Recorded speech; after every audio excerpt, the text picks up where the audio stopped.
Hey everyone, just thought it'd be a good idea to do a quick video before I dismantle this solar system and tell you what I've learned about using it for the last month, and it's worked out really well as planned once again. Give you some info on it right now. It is a sunny day, but I'm pretty sure I'm parked under a whole heap of trees, but typically by 9 a.m, 10 a.m, 11 a.m at the latest, this massive solar panel will already have the battery on float. So let's just have a quick look. So we're connected to a Victron. It's using about 4 or 5 watts of the solar panel to maintain the float voltage of 13.8 volts. That's all it's taking. Let's get out and have a look at how much sun is actually on the panel. We're just here at the footy, the local footy, and just filling in some time before the game. So that so far has been awesome. Let's get out and have a look at how much sun's actually on the panel. I thought I was in the shade, but there's actually quite a bit of sun on the panel. Full sun. I'll keep this video short because I have done videos on this before, but I just wanted to let you know the final conclusion with the solar, the battery, the fridge, the regulator, the wiring, the whole setup, what I've done and what I'd maybe do different next time. What I do different is probably not much. Sorry about that sun glare, because yeah, as I said, the sun's out. So the regulator, the solar panel, it's only going to use what it needs. That's why it's showing about 5 watts. So I'll give you some other statistics. I did see up to about 230, 240 watts. It is winter, so the sun's on an angle. It's a 400 watt panel. It's just an old panel off a house, a domestic panel, about 400 watts. So yeah, the most I saw was about 230, 240. That's when it's bulk and the battery's flat. Fridge running on nice cold drinks temperatures. We're up in Darwin, 33 every day. Car's out in the hot sun. Fridge is pumping. And the little old 55 amp hour Optima, which is in the box there, a D34M, 2019. Old battery was sitting on the bench. I chucked that in the battery box. And it does the job. Like the lowest it got overnight was down to about 12.3, which is actually pretty good. So plenty of juice in that after charging it with that solar panel and that regulator only. It's not connected to the car. It's completely independent. Also had the Starlink running off the battery, but not at night. A couple of times I left it on till about 7 or 8 o'clock. Battery might have been 12.2 in the morning because the Starlink does suck a fair bit of juice. Beware of that. So all I've got here is, and I'm not necessarily recommending it, this XTM fridge slide. I got a few of these. You get them from BCF.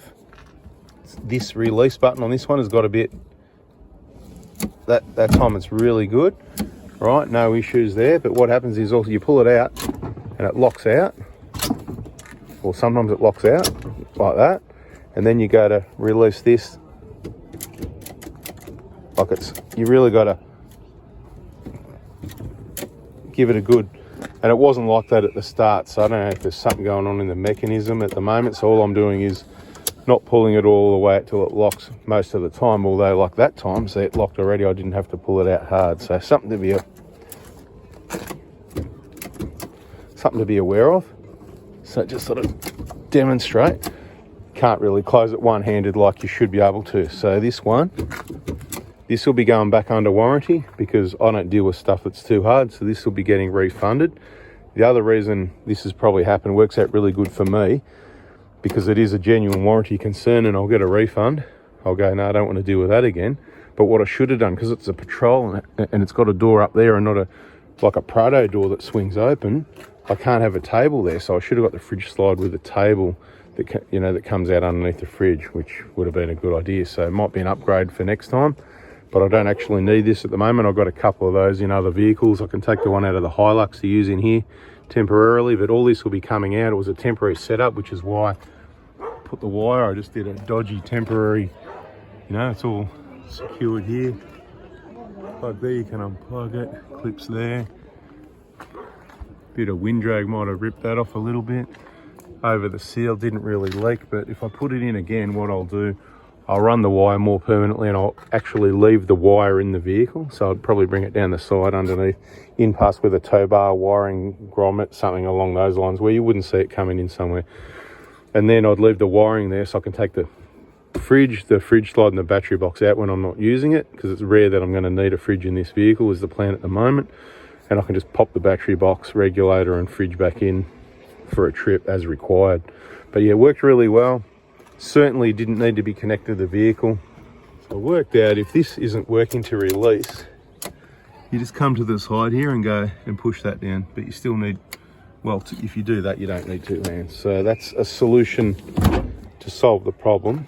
And it's also got this to lock it in, which is, I thought it was really good. The other ones are okay. It's just this one that's, I don't know for what reason that's, but it's not my job to fix it. It's only a month or 2 old, and that's why it's going to be a warranty return.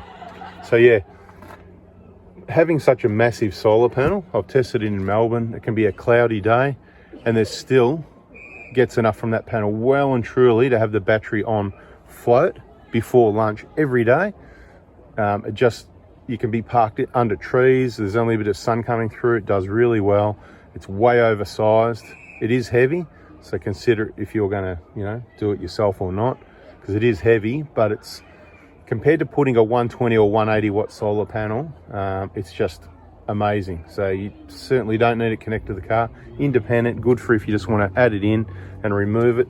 This battery box, super cheap, auto on special, $50. It's got all the outlets you need. It's got Anderson plugs on the other side of it over there. Check out the playlists on this vehicle and the fridge battery solar. And that's it. Next time you see this, it'll be out of here because it's coming out. That's the final video. Very happy it went as planned. But yeah, we'll just run the wire in different next time, just because I'm not a big fan of that long term. It's very tight, squashing the cable. Thanks for watching. Catch you on the next one.